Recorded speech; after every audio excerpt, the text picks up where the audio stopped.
katakanlah anak itu masalah atau istri itu masalah, yang nggak apa-apa, itu kan masalah yang memang kita ciptakan, masalah yang berusaha untuk kita hadapi terus setiap hari, katakanlah begitu. Kalau kamu memang siap menghadapi itu ya kita nyebut masa lalu itu sebagai aib. Ini perlu dicatat oleh semuanya mungkin ya, termasuk oleh saya sendiri yang kadang-kala masih masa lalu itu bukan aib. Titik, sesuatu yang sudah beres, sudah terjadi, sudah tidak ada kaitannya dengan hari ini, kata sudah bukan aib. Dalam buku ini aku membagi ini tiga bagian nih, bagian bahasan pokok. Pertama Tuhan, perempuan, kemudian kegilaan. Yang kedua, kenapa akhirnya menikah? Nah, ini juga ya. Jadi hidup ini kan sesuatu yang pelik sebetulnya. Apalagi kalau kamu orang yang terlalu senang berpikir kan, semuanya dipelik-pelikin. Iya kan? Apalagi kalau kamu anak Twitter. Wah, anak Twitter tweet 7 tahun yang lalu bisa dipersoalkan sekarang kok. Dulu kamu bilang begini, kok sekarang begitu? 7 tahun loh, masa orang nggak berubah, nggak belajar, nggak tumbuh, ya kan? Kamu kalau lihat pohon cabai, kamu kemarin tuh masih segini, kenapa sekarang segini? Kan salah begitu, nggak bisa. Ya kan? Iya, kamu lihat pohon palem, kamu kemarin segini loh, bisa kupanjat, kok sekarang tinggi? Neng. Karena kamu nggak suka kan lihat sesuatu yang tumbuh begitu. Kamu maksudnya ya banyak orang seperti itu, maksudnya melihat sesuatu yang tumbuh, melihat sesuatu yang bergerak begitu sebagai satu kontradiksi, sebagai satu kesalahan begitu. Apalagi pada ranah perspektif ya, perspektif itu lebih cair daripada daging begitu. Bahkan 1 detik berikutnya kamu bisa berubah pikiran loh. Jangan nunggu 1 bulan 2 bulan disiram dulu atau dipupukin dulu, nggak perlu kan. 1 detik berikutnya tadi mau beli gorengan tiba-tiba ngelihat lemper atau yang lainnya begitu kan, berubah pikiran. Persoalan menikah ini sebenarnya persoalan yang memang ya dulu saya bukan benci juga sih, hindari lah, karena mungkin punya kesadaran juga ya bahwa saya masih berantakan, saya nggak siap kayak buat ngurusin orang lain begitu, kayak ngurus diri sendiri aja kewalahan lah, apa ini urusan ada nanti mungkin saya jadi tukang ngomel ya kan, suka ngatur-ngatur anak padahal nggak bisa ngatur diri sendiri, hiburannya nanti lari-larinya ke dangdutan ya kan, atau ke judi begitu, mabok, si berantakan lah. Jadi ya itu hebat-hebatnya saya aja bahwa pernikahan adalah sesuatu, saya takut bahwa anak saya akan menjadi seperti saya. Itu idealisasi doang. Aslinya sebetulnya saya belum siap, saya masih orang yang berantakan, seperti itulah kasar-kasarnya. Ya, orang kan kalau pintar mikir kan dibahasakan supaya puitis dan lain-lain. Aslinya mah enggak sebetulnya. Saya masih sampah, saya masih bego, katakanlah begitu. Jadi belum siap. Nah, hari ini kenapa akhirnya menikah ya? Saya merasa saya udah lebih kalem, ya udah lebih pintar komunikasi dengan perempuan terutama. Dan itu butuh dipelajari loh. Kalian nih, komunikasi dengan perempuan tuh susah. Ini mungkin agak melenceng sedikit ya. Tapi ya itu satu ini juga yang harus dipelajari. Karena ini mungkin karena hidup itu kan berisi rukun-rukun kan, kayak kamu lahir ya kan, kamu remaja, mungkin kamu mulai nendang bola, mulai main begitu, lahir mulai main, terus mulai serius kerja, dan ini mulai menikah, mulai punya anak. Itu rukun-rukun yang harus dijalani oleh manusia. Ya kan? Nah, ini belajar untuk sampai ke rukun berikutnya yang disebut menikah ini salah satu yang paling penting itu komunikasi dengan perempuan, dan itu proses yang saya belajarnya lama sekali ya, nggak cukup kayak pacaran 10-11 kali itu, kayak nggak cukup, kayak masih bingung gimana sih saya cara ngobrol dengan perempuan itu kadang, karena beda sekali loh cara laki-laki dan perempuan itu interaksi dan cara mereka mengemas makna lah begitu, cara mereka mengemas maksud itu beda sekali, jauh sekali laki-laki dan perempuan tuh. Kalau sebatas teman dengan teman mungkin ya masih oke lah. Aku sering nongkrong kok dengan teman perempuan. Oke. Itu masih sangat ya katakanlah mudah dipahami. Lapisannya cuma satu. Ya kan? Setelah kata-kata makna sudah. Tapi kalau sudah ketemu perempuan yang memang akan dijadikan jodoh, itu nafsirnya mesti pakai mafhum khalafah kah apakah mungkin serius beda, mesti lapis kedua, ketiga, mungkin pembalikan dan lain-lain. Rumusnya udah lain. Dan kadang juga tidak sesimpel itu ya. Jadi ya kenapa akhirnya menikah ya karena saya sudah siap. Jawab jujur seperti itu sih, bukan karena anak adalah masa depan manusia dan lain-lain, enggak. Saya sudah siap dan saya merasa ini mungkin ya satu sisi lainnya. Saya merasa bahwa hidup saya sudah kekurangan masalah pada titik ini. Ya, jadi kadang masalah itu dibutuhkan supaya kita kayak punya progres terus. Kita punya sesuatu buat melangkah terus, punya sesuatu buat dituju terus. Katakanlah anak itu masalah atau istri itu masalah. Ya nggak apa-apa, itu kan masalah yang memang kita ciptakan, masalah yang berusaha untuk kita hadapi terus setiap hari. Katakanlah begitu. Kalau kamu memang siap menghadapi itu ya nggak akan kayak bikin stres atau apa kok. Segeralah. Yang ketiga tadi apa? Ini tentang jenis lebih ke Oh, jenis buku. bukunya. Ya itu sebenarnya terserah pembahas, terserah kritikus atau apa. Yang penting saya mau bilang bahwa buku ini memang kisah nyata, tapi lagi-lagi ya kisah nyata yang dikemas secara fiksi. Maksudnya dalam bangunan-bangunan fiksi dengan alur, dengan apalagi flashback. Nah, yang flashback itu ya itu kisah nyata, tapi lagi-lagi karena itu berdasar dari ingatan, berdasar dari masa yang jauh begitu. Apakah warna bajunya sama dengan yang terjadi di masa lalu? Saya nggak tahu begitu. Kenapa saya menulisnya warna hijau, warna biru? Ya supaya pembaca punya bayangan lebih. Gitu. Seperti itu saja sebenarnya. Kenapa saya tidak berani menyebut buku ini? Katakan masa lalu dari full nyata ya nggak bisa juga. Ini gagasan-gagasan atau perjalanannya ya. Perjalanannya terutama itu kisah nyata dan lain. Tapi masa lalunya kan ada flashbacknya dan lain-lain itu. Diangkat dari masa lalu saya ya. Seperti itu.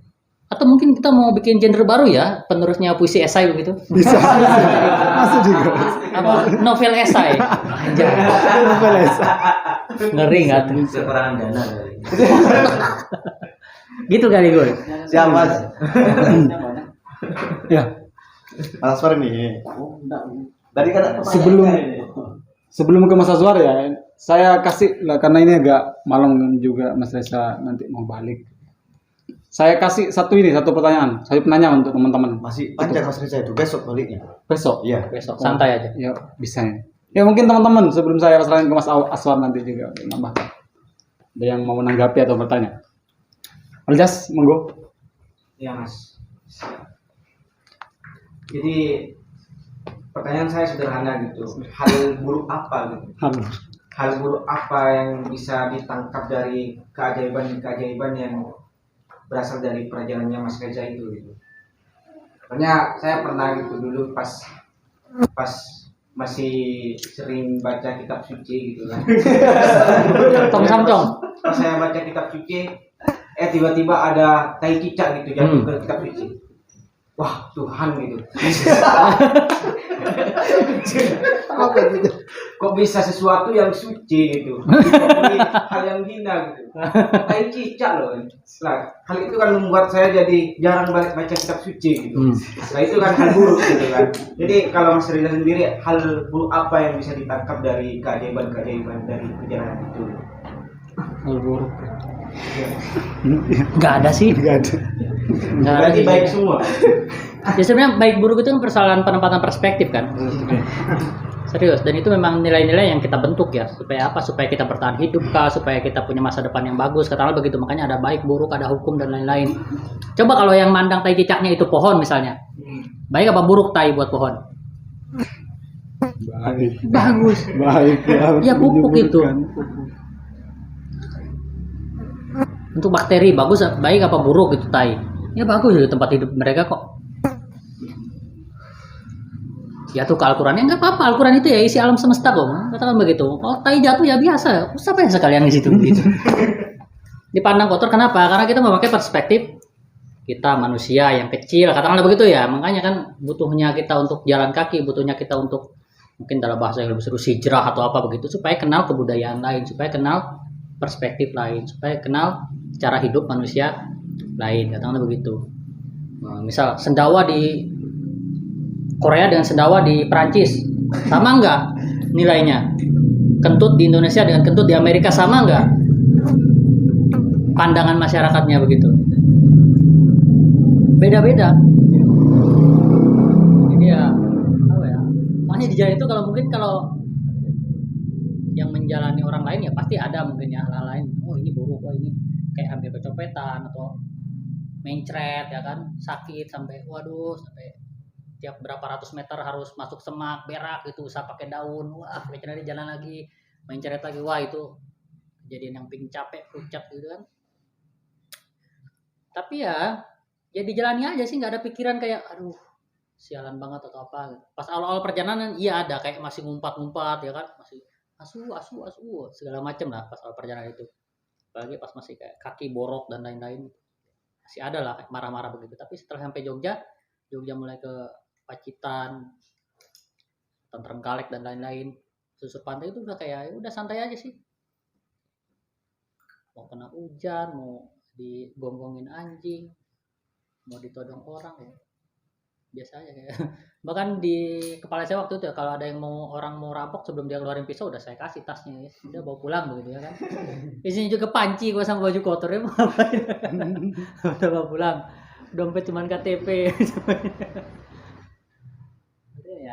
Ya mungkin itu ya, mungkin salah satu privilege-nya orang yang nggak punya apa-apa tuh itu ya mungkin ya. Jadi nggak takut hidup di jalan tuh dan memandang semuanya ya berkah aja udah. Kayak nemu kedondong di tengah jalan aja berkah udah, alhamdulillah. Nemu kedondong, nemu jambu. Beberapa kali kayak sudah lapar banget, nggak nemu warung, nggak nemu apa, tapi nemu jambu sebesar ini tengah jalan. Itu udah cukup untuk satu hari, sangat kenyang, sangat puas. Apalagi nemunya sebelum tidur, siang-siang atau jam 3 setengah 4. Nggak ada sih jawabannya. Nggak ada. Coba aja kalau nggak percaya. Coba berjalan. Ya. Sebetulnya sempat tahun-tahun sebelumnya saya sering berdebat dengan Bapak terkait ini. Kenapa kamu kesan ke Jogja? Berapa tahun kemudian Bapak ke Jogja dan dia masih bertanya terus apa yang unik dari Jogja. Karena Bapak saya kan ini Mas kerja di warung kelontong. Tiap hari lihatnya harga-harga dan sebagainya. Nah, baru pada titik-titik seminggu setelah Jogja dan dia tahu dunia luar, dia baru mendapatkan jawaban dari penjelasan bertahun-tahun saya tangkap. Oh, ya ini yang enak di Jogja. Yang saya tangkap dari masalah itu. Jadi selama ini jangan-jangan kita merasa bosan dengan apa yang ada di dunia, terus apa yang kita lihat musola dan sebagainya, itu sebetulnya kita terkurung dalam satu ruang, satu sudut pandang sehingga kita cenderung bosan. Perlulah solusi yang mungkin tidak tertulis dalam teks itu perjalanan sehingga untuk memaknai hal yang kita lihat.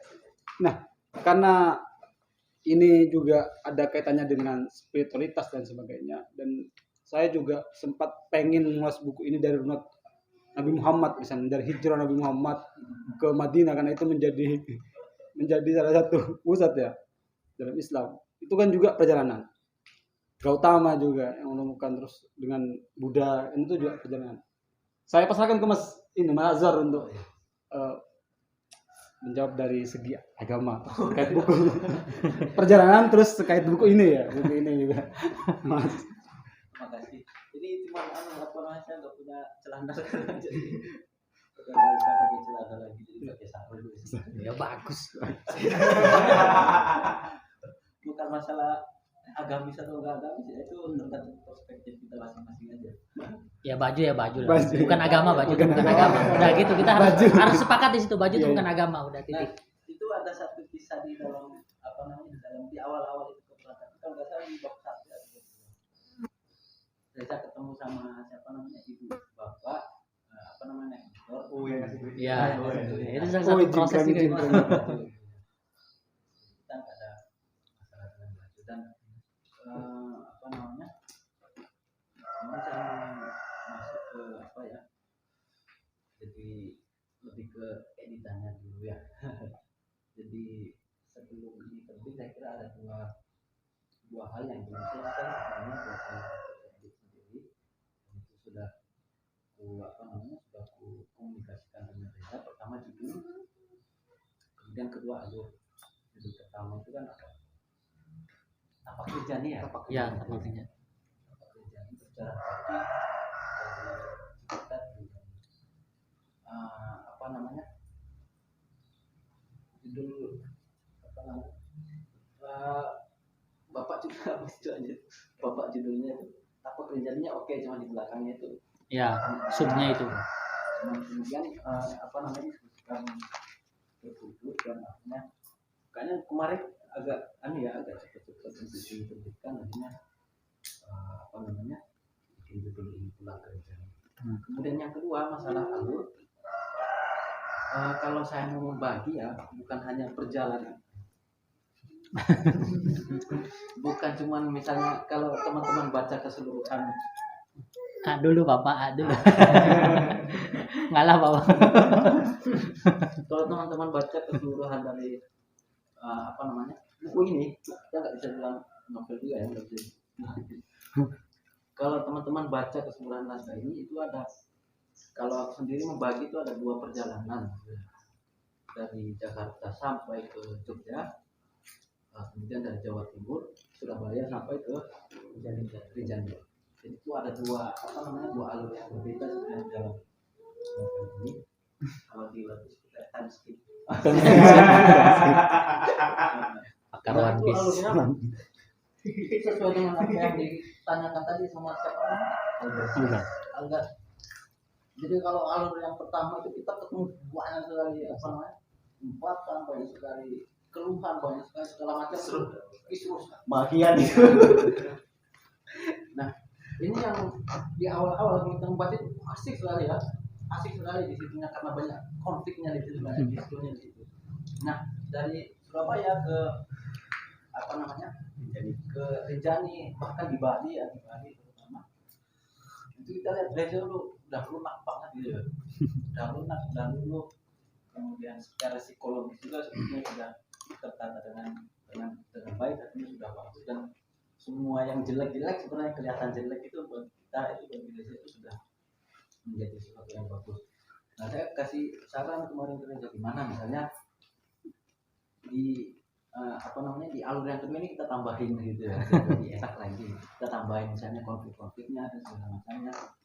Tapi pertimbangannya kan ini bukan hanya masalah novel, ini bukan masalah novel, tapi ini ada apa namanya, rekam jejak dari bagaimana, bukan hanya apa namanya peristiwanya, tetapi di situ ada, kalau kita baca perjalanan hatinya Reza sebenarnya dari yang kisruh banget sampai menjadi dulu itu, di situ tuh terlihat.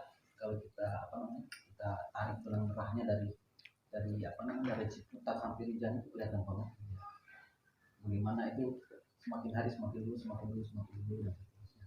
Nah, itu yang apa namanya, jadi ini tidak bisa dibilang novel, tidak bisa dibilang catatan perjalanan, tapi itu justru serunya di situ kalau bisa dibaca oleh siapa aja, bukan cuma orang sastra. Tapi kalau misalnya kita kasih ke anak-anak gunung ya sangat mereka suka gitu. Jadi ini apa namanya, di situ secara masalah spiritual perlu diketahui bahwa Reza ini kan orang Banten ya. Iya. Serius ini Banten pertama, kemudian kedua pondoknya di mana, Rangkas.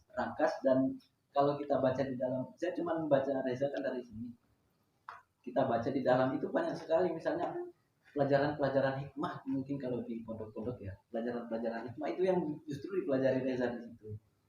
Misalnya kayak apa namanya, kanuragan segala macam kan yang kita nggak pelajari di pondok-pondok apa namanya, pondok-pondok biasa, sama Reza itu dipelajari, dan itu sangat berpengaruh sekali di dalam. Kalau teman-teman lihat misalnya ketemu orang, kemudian ketemu apapun di jalan itu kelihatan anjing. Kemudian yang paling berkesan itu menurutku ketemu sama apa namanya, ikat kepala itu yang wah itu bagus sekali itu, apa namanya, itu badui sekali ya. Warna birunya itu, wah ini apa namanya, ada benang merah antara apa namanya, Reza, walaupun Reza orang Islam tetapi Islamnya Islam Banten yang itu sangat kuat dengan apa namanya, dengan hal-hal yang seperti itu. Jadi Aku baru sadar ini. jadi kita nggak bisa misalnya kenapa harus ke Mekah gitu ya, nggak bisa, karena itu apa namanya, bagi orang Islam atau anak pondok yang kebanyakan ya mungkin ke Mekah, tetapi ini kita tahu ini Banten ini punya apa namanya, punya jalur yang khusus gitu ya. Nah, di situ ada Syekh Yusuf, kemudian di situ ada siapa namanya, Syekh Yusuf kan banyak sekali, justru mantra-mantranya Syekh Yusuf itu malah di apa namanya, kebanyakan berkembang di Banten, bukan di apa namanya, bukan di Sulawesi. Nah, ini yang sangat berpengaruh besar di dalam. Teman-teman bisa baca, ketemu anjing, ketemu orang, bagaimana kepasrahannya itu, tawakalnya itu ya. Tawakal itu sangat tawakal apa namanya, orang Banten. Bukan tawakal orang Islam secara apa namanya, secara garis besarnya. Apalagi tapi saya mau garis bawahi satu lagi, sebenarnya konflik di dalam, walaupun nggak terlalu kelihatan ya, kalau kulihat sendiri konflik di dalam novel ini, naskah ini, dan mungkin di dalam diri Reza sendiri itu sebenarnya tetap konflik utama ini spiritualitas. Apa namanya, yang sebenarnya banyak sekali kita hadapi sekarang, terutama kemarin saya ada ketemu satu orang itu yang apa namanya, ceritanya Reza di dalam buku ini dengan ceritanya dia itu hampir mirip, tetapi dia nggak sampai melakukan perjalanan seperti itu ya. Dan akhirnya dia, kalau Reza bisa dalam tanda kutip sembuh gitu ya, sembuh dari apa namanya, dari kegalauan itu. Nah orang ini nggak sembuh. Nah ada satu nggak sembuh dan akhirnya dibawa pulang ke rumahnya. Ada satu hal yang apa namanya, kemiripannya itu di satu hal. Ada satu garis kehidupan itu yang paling menentukan, yang mungkin kalau kita bagi orang agama itu mungkin apa namanya, tapi saya nggak akan ngomong tentang agama di sini. Saya akan ngomong bahwa ini semacam pemisah dari kehidupannya Reza, dari masa kecil sampai dewasa. Walaupun di masa kecilnya itu kalau kita lihat ada masalah besar, itu termasuk masalah psikologisnya tentang apa namanya, di pondok itu dengan itu. Tapi masalah apa namanya, masalah yang paling mendasar di situ adalah hubungannya dengan perempuan. Hubungannya dengan perempuan. Jadi di sini yang kemudian sama dengan apa namanya, dengan teman yang tadi itu, sekali dia kenal dengan perempuan, karena ini kan apa namanya, Reza ini mau tidak mau kalau teman-teman baca di sini itu apa namanya, orangnya religius banget. Orangnya apa, santri banget sudah khas Banten ya. Iya, tapi santri khas Banten gitu. Asman ketemunya perempuan di sini itu apa namanya, menghapus apa masa lalunya itu. Kemudian di sini Reza harus mencari masa sekarang dan masa depan untuk bisa bertahan. Nah untungnya karena dia bisa apa namanya, dia bisa melakukan perjalanan itu yang ya kalau di dalam orang-orang tasawuf kan itu memang sesuatu yang apa ya, satu perjalanan untuk ke kehidupan yang baru gitu. Ya Imam Ghazali kemudian ya semuanya melakukan perjalanan, Ibnu Arabi yang perjalanan juga, semuanya melakukan perjalanan. Nah apa namanya, jadi di situ kita bisa melihat di sini sebenarnya, kalau mungkin di kitabnya Al Ghazali itu namanya Al Muqit Minad Dhalal ya, kalau pernah baca ya. Jadi bagaimana Imam Ghazali dari sesuatu yang berkelimang harta, berkelimang pangkat dan segala macam, kemudian mengalami satu tekanan gitu, dan dia akhirnya melarikan diri dari semua. Kita melihat sebenarnya seperti itu yang dialami itu. Cuman masalahnya kalau apa namanya, kalau Imam Ghazali mungkin di apa, di masalah pangkat, di masalah keuangan dan segala macam ya.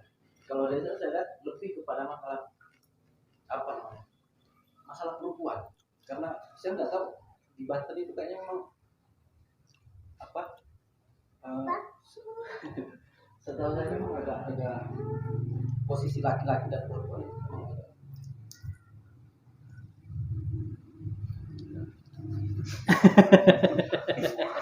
Reja besok ya. Apalagi orang yang belajar ilmu hikmah gitu ya. Wah, itu godaan paling besar kan perempuan. Iya. Betul. Nah itu perspektif saya sendiri. Dan itu saya lihat konflik utamanya itu dengan perempuan yang tinggal di Jogja itu. Anak mana itu yang punya itulah, yang punya kakak adik, dan Reza sering datang ke Jogja, dan di situ sebenarnya di situ konfliknya dimulai. Dirinya Reza itu sebenarnya, dan itu dia mau mengeluarkan diri dari. Nah di situ sebenarnya ketika flashback kepada perempuan itu sudah habis, sudah hilang, di situ sebenarnya novel ini sudah selesai. Jadi apa namanya, dan perjalanan Reza sebenarnya sudah selesai ketika flashback kepada perempuan itu sudah selesai. Jadi walaupun istilahnya Reza ini editan apa namanya, flashback itu apa namanya, bukan sesuatu yang langsung dikerjakan sama Reza, tapi itu tetap berasal dari alam bawah sadarnya bahwa flashback itu akhirnya akan selesai di apa namanya, di alur yang pertama. Di alur yang kedua itu ya sekali datang habis itu hilang. Di alur yang kedua setelah di Surabaya, sekali datang perempuan itu, setelah itu hilang, dan setelah itu Reza pun seperti yang kita kenal sekarang ini. Begitu kira-kira. Terima kasih. Terima kasih Mas War atas komentar yang cukup. Mungkin Mas Reza mau menambahkan atau? Iya, mengingatkan pada banyak hal sebenarnya omongan Aswar ini. Karena nggak pernah dibedah sama editornya kan. Iya, betul. Iya, aku kadang lupa identitas Bantenku ya. Iya juga ya, kenapa cara aku melihat anjing seperti itu terus? Cara melihat orang di visit. Warna dulu yang paling banyak di situ yang ini Banten banget ini warna-warna kemudian biru kemudian hijau apalagi hitam Warna ini, warna pendekar. Iya, warna. Aku merinding sekarang karena memang aku dari dulu kan kayak dekat dengan orang-orang yang ya penghayat ilmu hikmah begitu ya. Ya, guru-guruku ya kayak dalang, orang yang suka bikin ramuan begitu loh. Tukang jamu gitu loh, tukang jamu tapi ya banyak ayatnya juga, bahkan Jawa kuna dan lain-lain lah bacaan-bacaannya itu. Bahkan diceritain nggak di sini ya ahli hikmah yang buta tapi kemana-mana jalan kaki, nah, itu juga ada banyak guruku waktu itu dan memang mereka kayak sering cerita itu loh, kalau malam tuh sering cerita kayak wah kita tuh jalan kaki kemana terus batu akik lompat-lompat di pinggir jalan, ceritanya seperti itu loh. Ketemu kodok sebesar drum dan lain-lain lah. Jadi mandi 7 sumur, di sumur ke-7 tuh ketemu apa begitu. Nah, salah satu cerita yang ku ingat juga kenapa Aswar tadi membahas soal perempuan itu. Jadi ada satu ilmu katakanlah begitu lah, satu amalan ya, kami nyebutnya amalan sih. Satu amalan yang diperebutkan olehku dan satu murid lain dari guru ini. Jadi ilmu itu cuma akan diturunkan ke satu muridnya, katakanlah begitu. Jadi satu guru satu murid. Jadi ilmu itu dari atas selalu begitu. Dari satu guru ke satu murid, ke satu murid, ke satu murid, ke satu murid, katakanlah begitu. dan itu diturunkan ke kamu. Turunkan ke aku, padahal aku nggak mau. Padahal aku nggak mau. Dan cobaan terberat kata dia adalah melihat perempuan telanjang pada akhirnya nanti kamu. Dan aku baru ingat sekarang, makanya aku merinding. Anjir, iya juga ya. Tapi sempat diamalin nggak mas amalan itu? Enggak. Ya, dalam beberapa bulan ya. Jadi kalau dulu itu kan aku memang kayak ada buku amalan tertentu memang. Selain buku catatan Itu yang disobek perempuan itu. Iya, yang disobek oleh perempuan Cina itu. Dia ada satu buku penuh, ini buku amalan yang enggak semuanya aku amalkan, tapi beberapa yang menurutku oke. Ini sebenarnya aku suka begitu. Aku puasain, aku baca terus habis sholat kah atau malam-malam. Subuh dan petang begitu, dan itu salah satu yang ku baca yang itu karena itu cukup panjang, 2 halaman begitulah, campuran bahasa berbagai macam bahasa begitu, nah, kayak puisi bacaannya.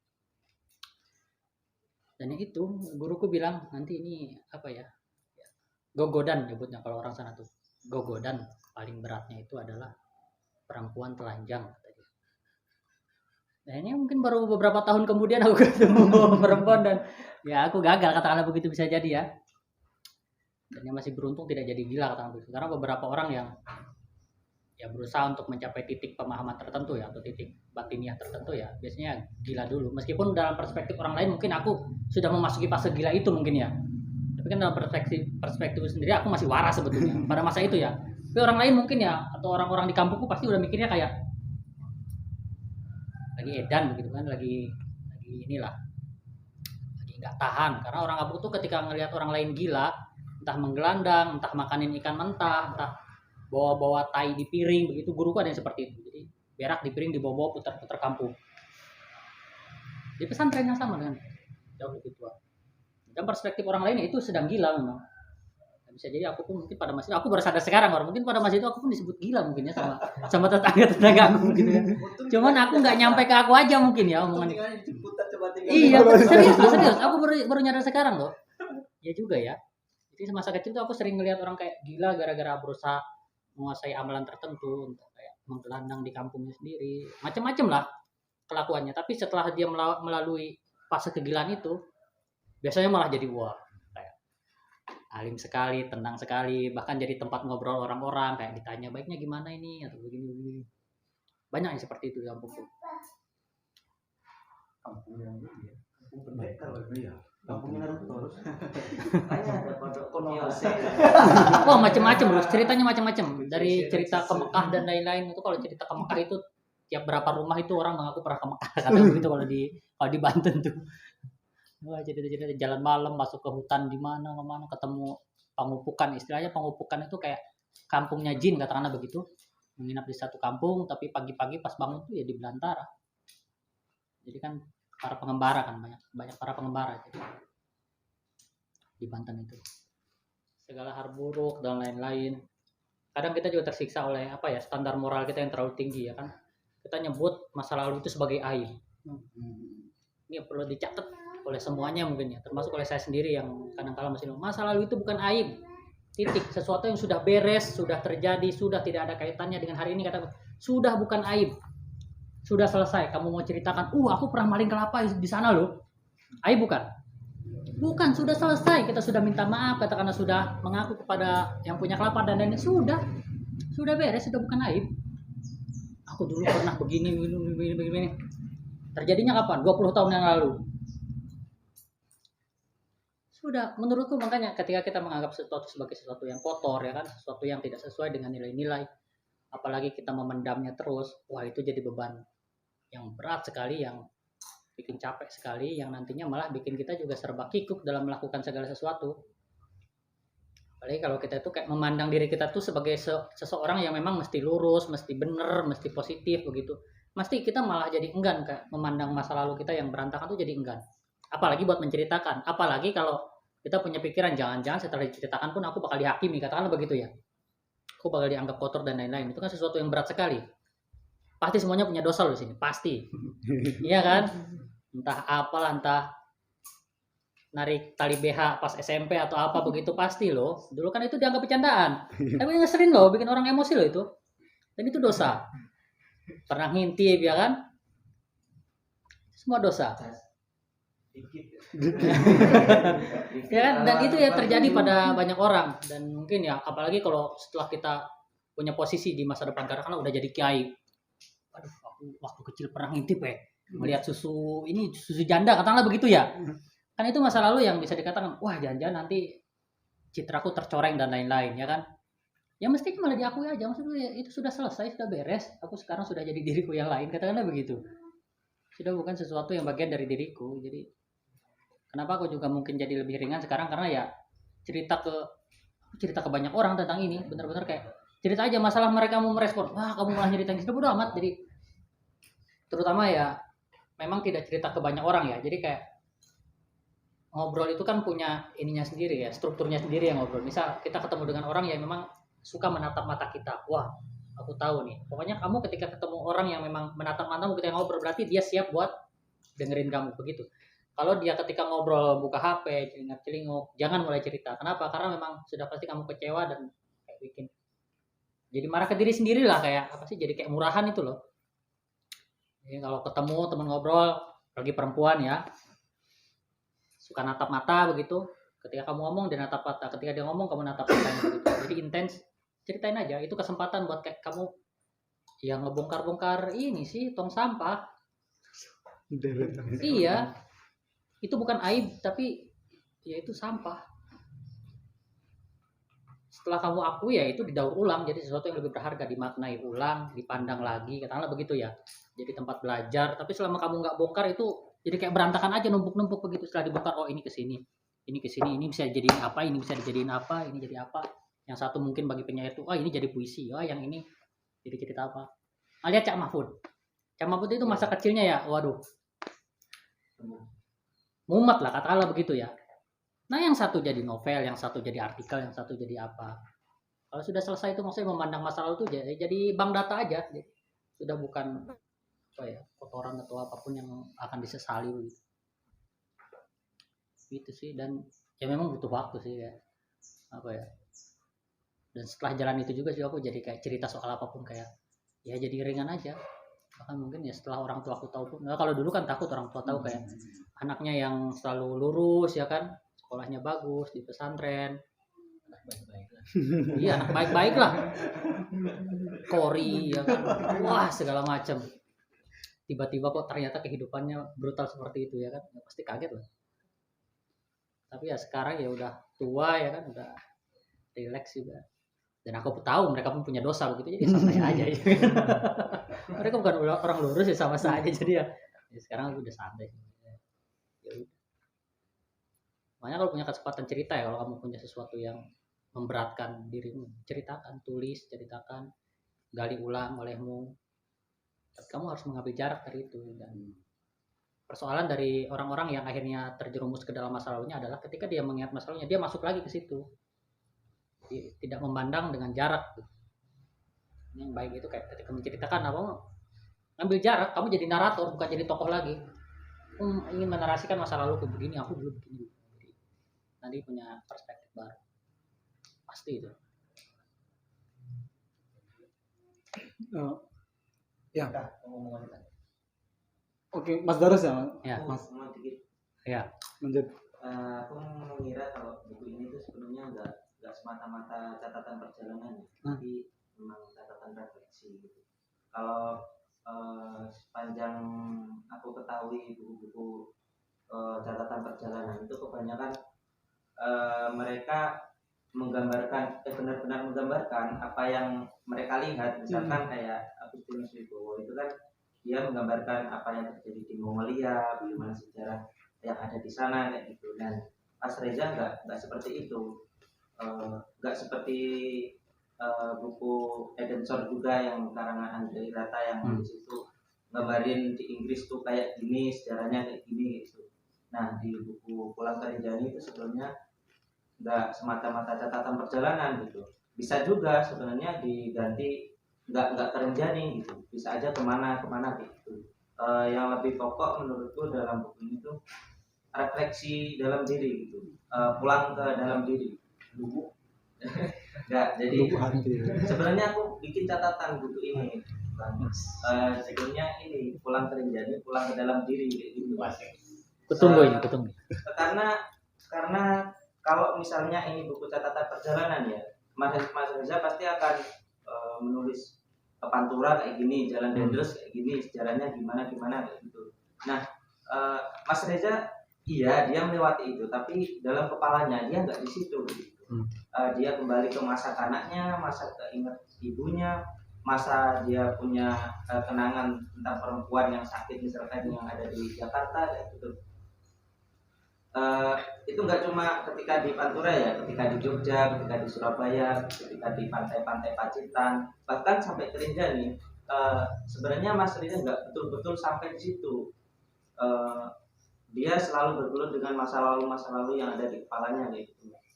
Bahkan ketika dia bertemu dengan orang ibu-ibu misalnya, dia langsung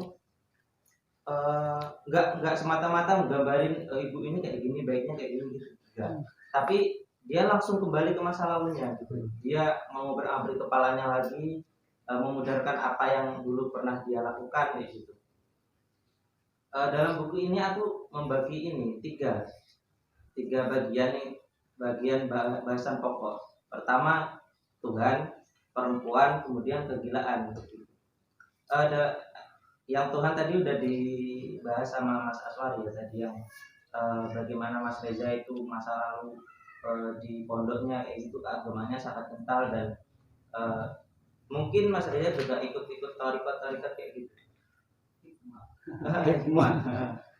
Nah, di Banten kemudian bukan perempuan, tarikat. ada banyak perempuannya itu dalam beberapa titik ya, yang ada di Jakarta, di Sekitar itu ya, kemudian di Jogja, kemudian di Surabaya, Malang, Perkota ada. perkota ada. Ngeri kan. Dan itu yang bikin menarik karena itu mungkin sangat relate ya dengan kita kayak gitu. Siap. Enggak masalahnya, tapi masalah Catat. masalah ini loh, usia segitu itu kan Ya. kita yang notabene dari kampung yang itu sebenarnya bahkan berdekatan dengan perempuan aja nggak bisa ya karena tuntunan moral kayak gitu. Bahkan kalau deket itu udah langsung mungkin akan dinikahkan atau apa kayak gitu kan. Ketika kita merantau kita kaget ternyata kayak gini pergaulan, bahkan kita bisa ngobrol dengan perempuan di kafe itu sampai pagi, dari malam sampai pagi kayak gitu kan. Itu mungkin juga yang dialami banyak teman-teman ya, misalkan Umam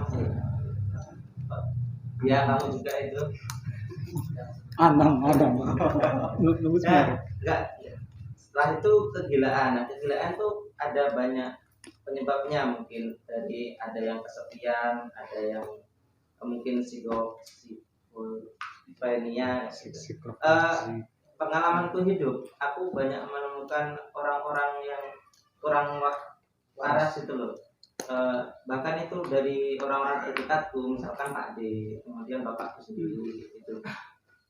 Itu memang cara menyembuhkannya itu dengan hal yang berbeda-beda.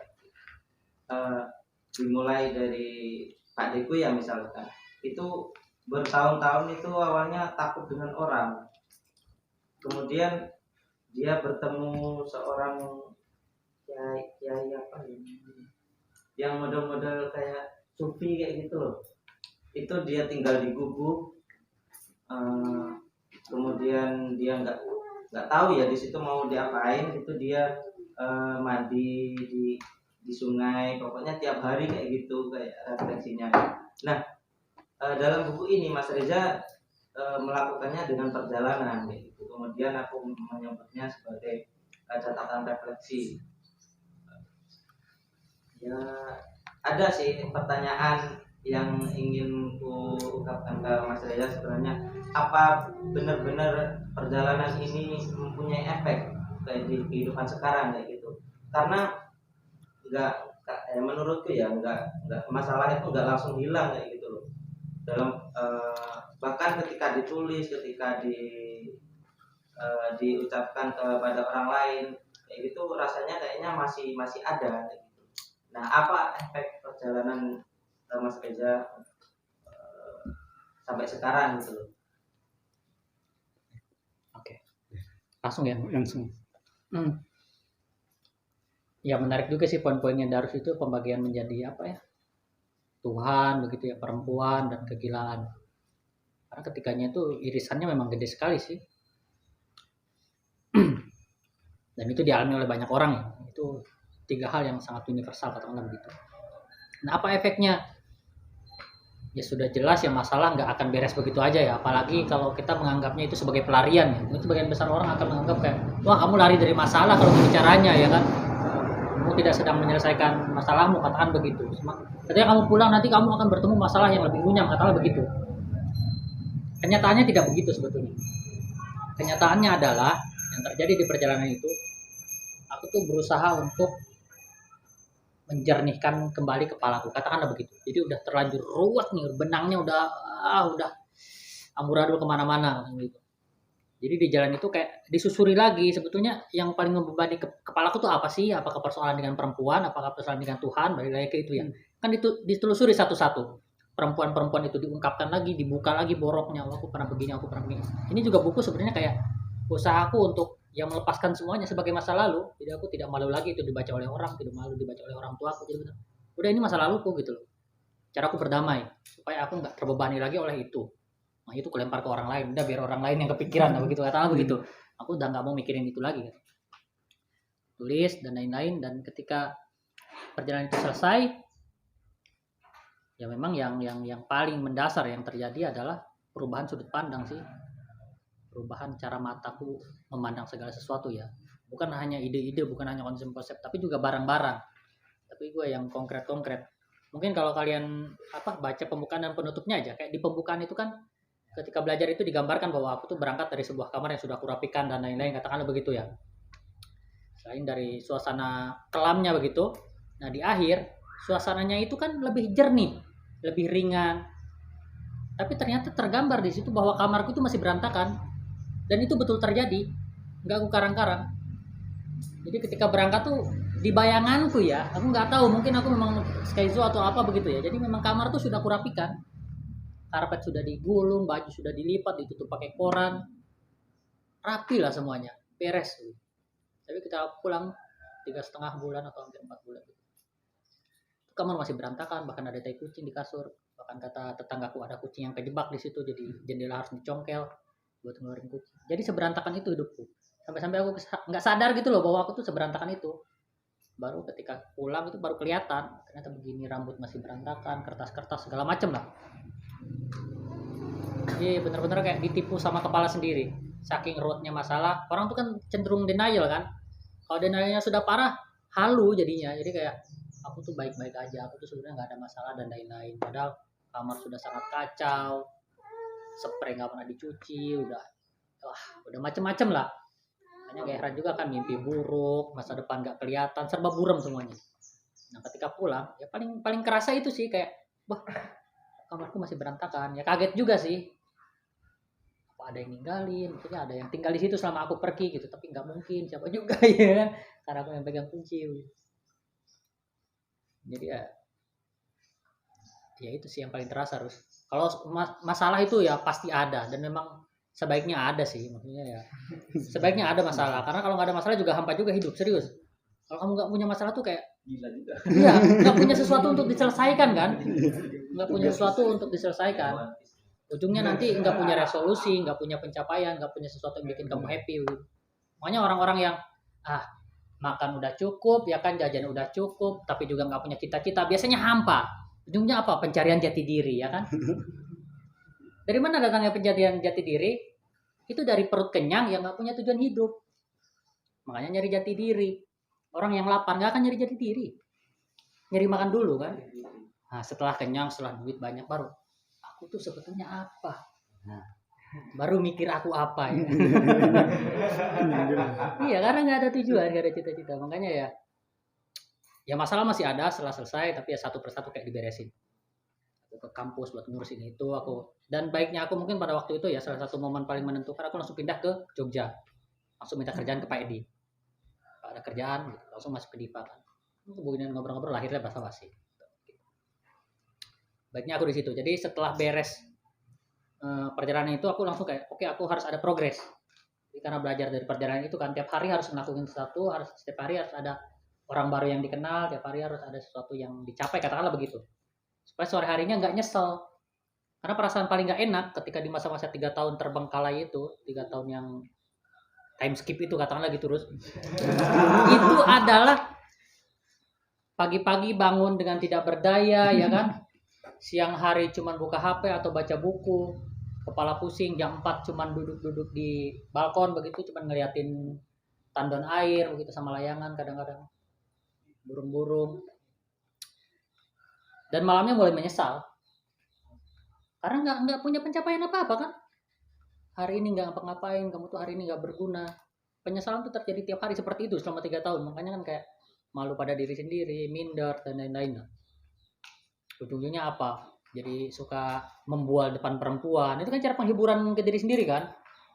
Iya, supaya kita merasa bahwa kita tuh berharga, berguna, bermanfaat ya kan, punya sesuatu.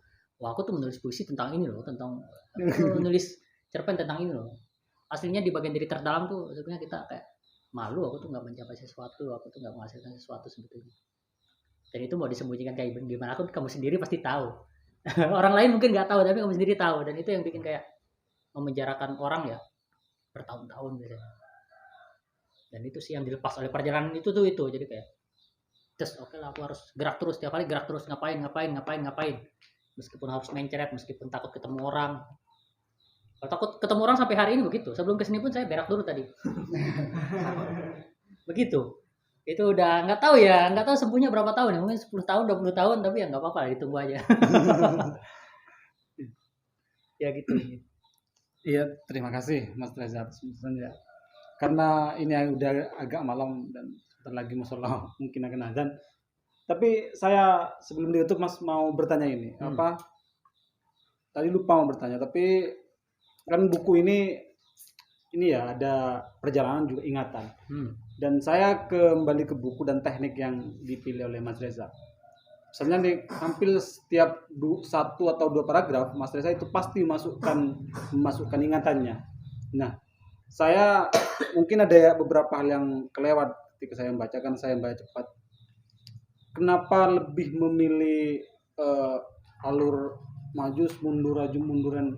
Bagi saya sebagai membaca itu agak mengganggu. Kenapa enggak maju aja terus mundurnya di belakang? Karena cerita utamanya adalah perjalanan ini. Jadi kan ketika aku mulai berjalan, katakanlah begitu, aku mulai merefleksikan kembali masa laluku. Jadi mulai kembali ke masa lalu, melihat kembali. Jadi memang alur utamanya adalah perjalanan itu, dari hari ke hari, jalan ke jalan, pantai ke pantai, gitu, hutan ke hutan, kebun ke kebun. Nah, selama perjalanan itu kayak aku membayangkan kembali ke masa lalu, ngobrol dengan diriku. Dan memang itu sesuatu yang aktual, jadi bukan cerita yang kubuat-buat. Jadi ketika di perjalanan itu kayak aku berhadapan dengan diriku sendiri. Aku kan orang yang punya persoalan dengan diriku. Jadi, ini pasti semua orang mengalami. Orang yang terlalu lama sendirian, orang yang terlalu lama mengambil jarak dari orang lain, pasti bikin satu sosok baru dalam kepalanya. Buat teman ngobrol, buat teman ribut, buat teman kelahi, dan lain-lain lah. Nah, sosok itu biasanya ya, aku sebut juga di sini, biasanya lebih kejam daripada Tuhan. Lebih kejam, iya loh, lebih sering menghakimi dari Tuhan. Tuhan tuh sebenarnya santai aja, tapi ini yang dalam kepala ini kayak, wah kamu tuh. Nah itulah yang gua ajak ngobrol di perjalanan. Ngomongin tentang apa? Tentang masa lalu. Ayo kita mesti akurin nih sudut pandang kita tentang hidup, tentang dosa, tentang Tuhan, tentang perempuan begitu. Jadi aku berusaha menceritakan kembali dan ya dengan sudut pandangku katakan begitu supaya aku berdamai dengan diriku. Itu sih simpelnya. Jadi dan itu memang sesuatu yang memang banyak teringat di perjalanan itu karena mungkin sebagian besar persoalanku terjadi di masa-masa itu. Masa-masa 3 tahun berbuat dengan perempuan, utang dan lain-lain. Ya. Terima kasih Mas Reza sudah hadir ke Komunitas Kutub dan mendiskusikan buku Pulang ke Rinjani. Mungkin saya nggak perlu menyimpulkan ya, cukup teman-teman tadi udah dijelaskan dengan lebar dan baca buku ini dan silakan ambil sekali poinnya karena buku ini bukan hanya buku perjalanan yang menceritakan diri Mas Reza bertemu dengan siapa, tetapi dia lebih kepada refleksi seorang anak manusia yang dengan seperangkat masalah, lalu dia berjalan dengan beberapa hal, pertemuan dia dengan benda dan dengan orang, itu menjadi sudut pandang baru. Ya, terakhir dari saya, sebagai moderator apabila ada kesalahan kata ataupun tingkah laku saya mohon maaf. Saya kutip kata-kata Mas Reza yang diketik. Setiap manusia, seharusnya apapun proses hidupnya, selalu bisa memulai lagi. Itu hak spesial kita. Sekalipun itu tidak mudah. Ya mungkin saja. Lebihnya maaf. Wassalamualaikum warahmatullahi wabarakatuh.